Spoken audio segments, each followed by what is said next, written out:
I made the call and spoke to General Bato, who expressed his sympathy.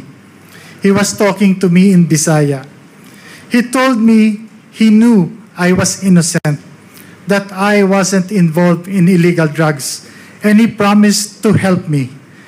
His words brought a brief moment of hope. I told him I would finish my work abroad and return to meet him, but he urged me to be careful, repeating his pledge to help. Just after that call, my Philippine cell phone rang. This time, it was another general. His voice was grim. Mayor, do not return. Your life is in danger.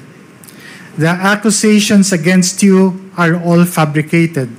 But if you go to Krame, you'll be forced to point fingers to an opposition senator and a former presidential candidate as drug lords. Always do it on my own, so I gotta get through it. And the only thing I know is to love what I'm doing. Never give up, never slow, till I finally prove it. Never listen to the no's, I just wanna keep moving. Keep my head up when I act, head up, that's a fact. Never looking back, I'ma keep myself on track. Keep my head up, staying strong, always moving on. Feel I don't belong, tell my thoughts to move along. Push myself to be Mga iginagalang na mga miyembro ng Kamara de Representantes, Your Honors, good morning.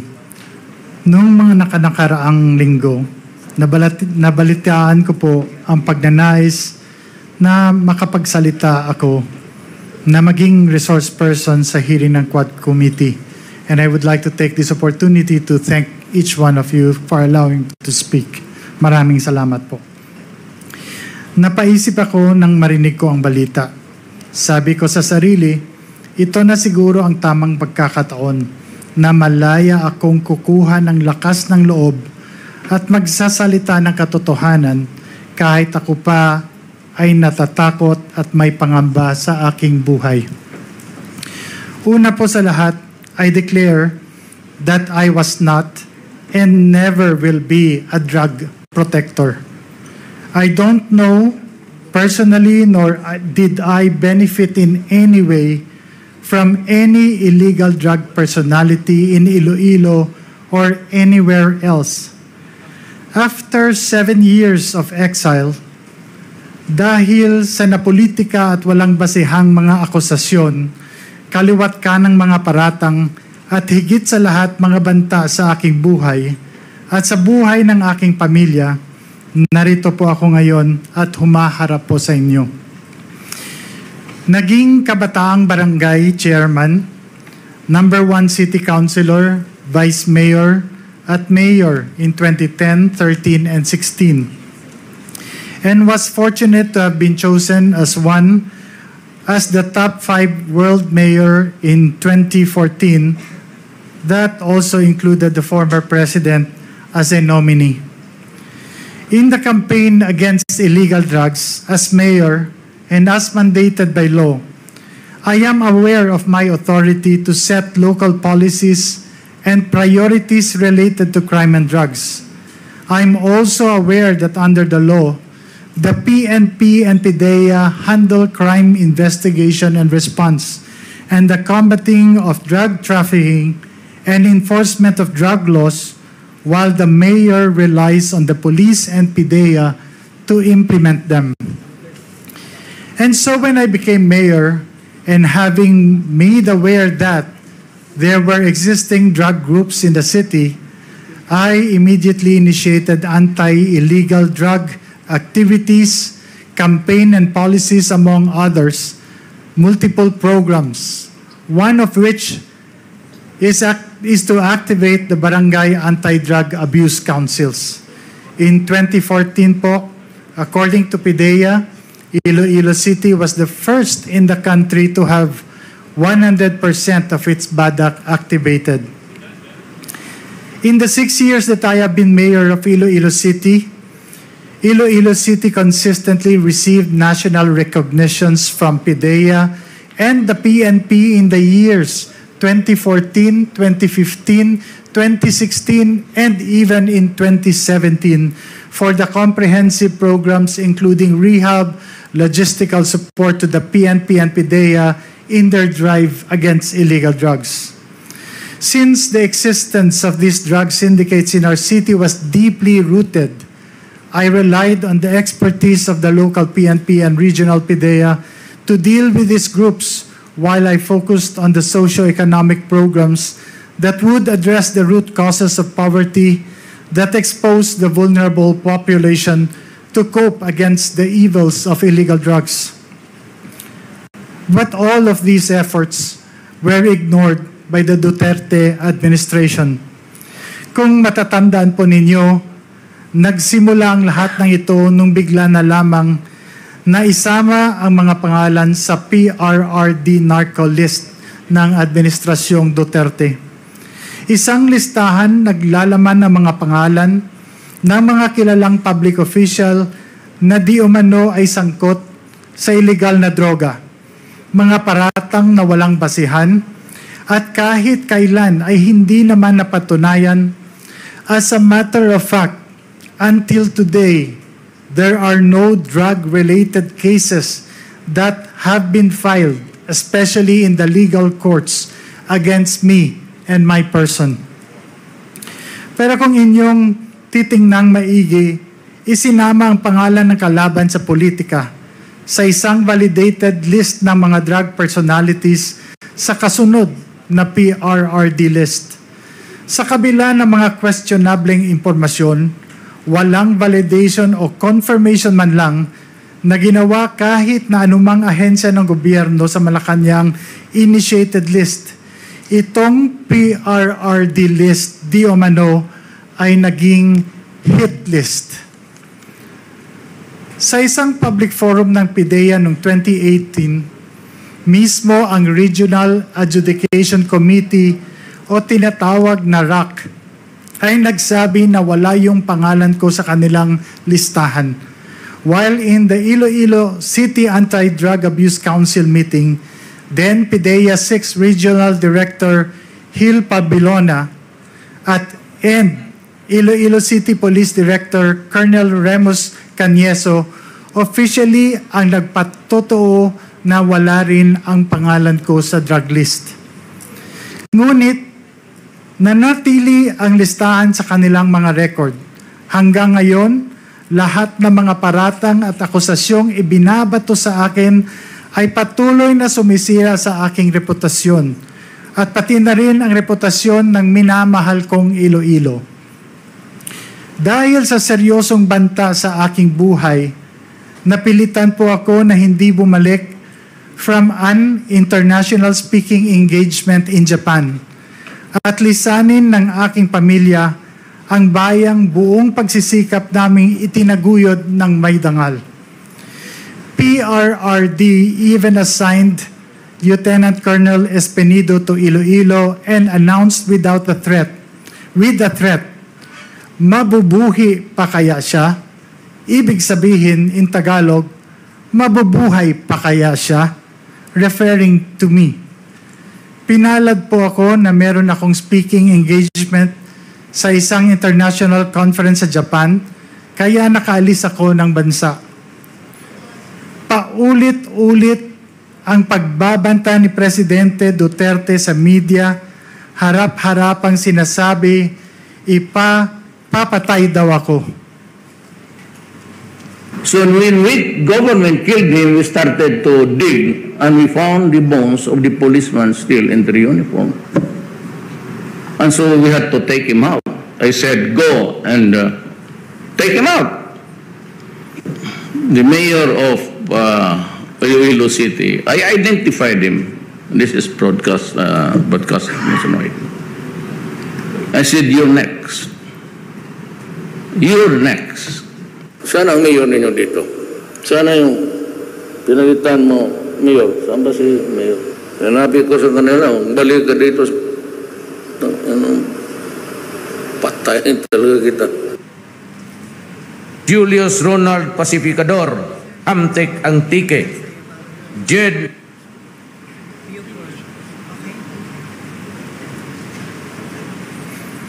At alam po nating lahat, hindi lamang po ito basta-basta pagbabanta. Kayang-kaya niya pong totohanin ito. Labag man sa kalooban, kinailangan po naming lumisan at wag na munang bumalik sa Pilipinas. On August 28, 2017, I received an unexpected call from former PNP Regional Director Bernardo Diaz. He invited me to meet with PNP Chief Ronald De La Rosa, now Senator, at Camp Crame, Quezon City, at noon the following day. The next morning, on August 29, I arrived at the Ninoy Aquino International Airport at 10 a.m., ready to proceed. But then the call started. First, they moved the meeting to 3 p.m., and then by 5 p.m., it was delayed again, this time to 6 p.m. At around 5 p.m., a PNP colonel called me and, in a voice that sent shivers down my spine, literal po yun, warned me not to go to Camp Crame because my life was in danger. The fear that had been simmering now erupted. Soon after, at 6:32 p.m., my wife, Marivic, received a chilling text from a PNP colonel's wife. Do not proceed. There are 20 men surrounding your house, and if you go to Camp Crame, they will kill you.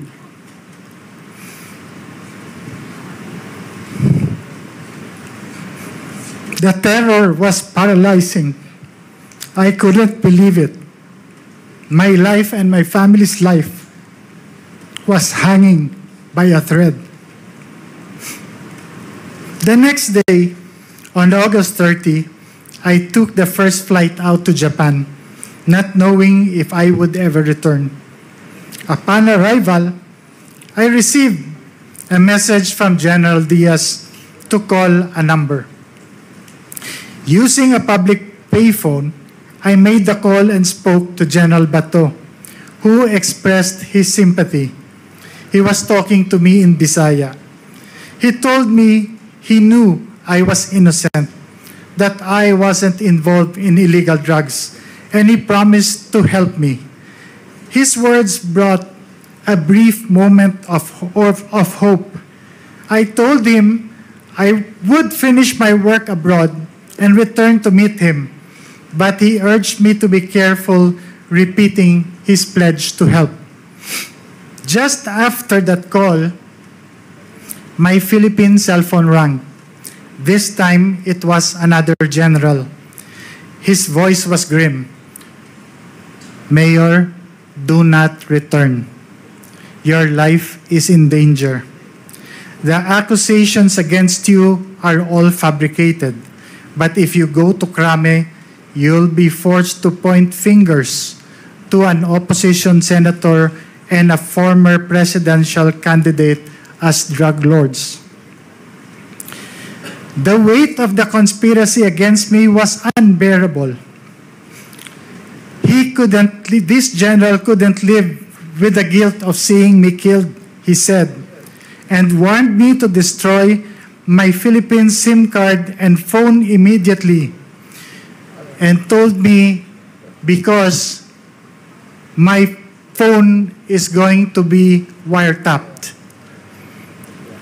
My hands trembled as I realized how close death had come. I knew then that I was no longer just a target. I was in a battle for my life. Dumiretso po kami sa US at nag-apply ng political asylum. Mapalad po kami na pinagkalooban kami ng US ng political asylum. It took 15 months for them to investigate and see the validity of us not being involved in illegal drugs, and all these accusations are all false. Ito ay isang patunay na walang nakitang kadahilanan na ibinigyan kami ng political asylum in March 2019. Masakit at malungkot, ngunit napilitan akong lumisan mula sa aking sinumpaan tungkulin sa aking pamilya at sa kababayan kong Ilonggo na sinumpaan kong pagsilbihan, hindi dahil sa nagkasala ako, kundi dahil nanganganib na po ang aming buhay.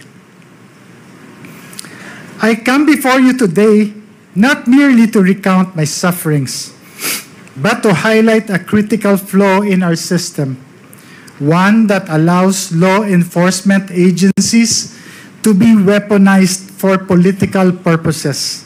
That illegal drug trade stems from the ills of our society, from poverty to corruption of government institutions, including our law enforcement agencies. By using state institutions to carry out personal vendettas or silence perceived enemies, undermine the foundation of justice and democracy in our country. Sideline.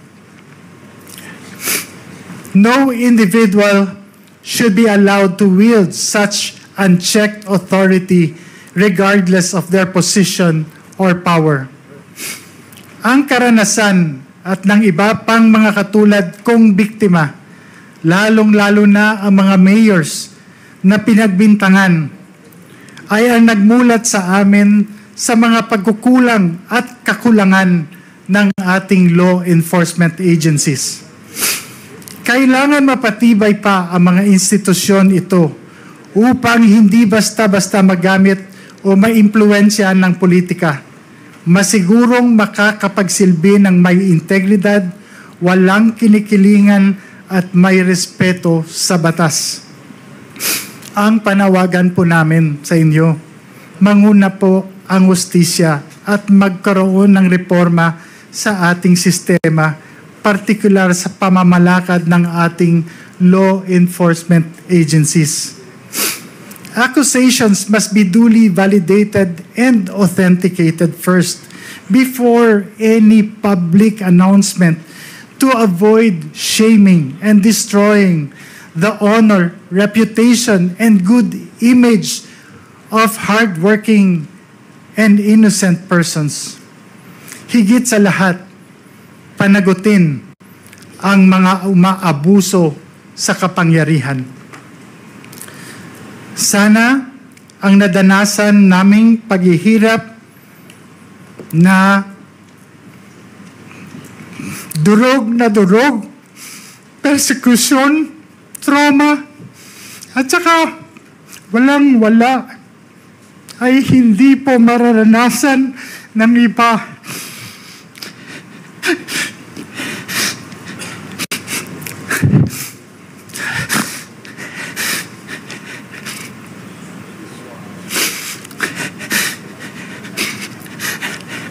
At mananaig ang katotohanan at hindi ang pamumulitika o personal na interes ng ilan. Pasensya na po. Maraming salamat po sa Quad Committee dahil 7 taon po. Nahihirap talaga po. Maraming salamat dahil nabigyan niyo po kami, ako, at ang iba pang mga biktima ng pagkakataon na linisin ang aming mga pamangalan at ng mga minamahal ko, Ilonggo at yung Iloilo na tinawag po Shabualized. Magandang araw po sa inyong lahat. Dakbanwas ang Iloilo, bugal ko, my city, my pride. I am Iloilo, proud to be Filipino po. Salamat po.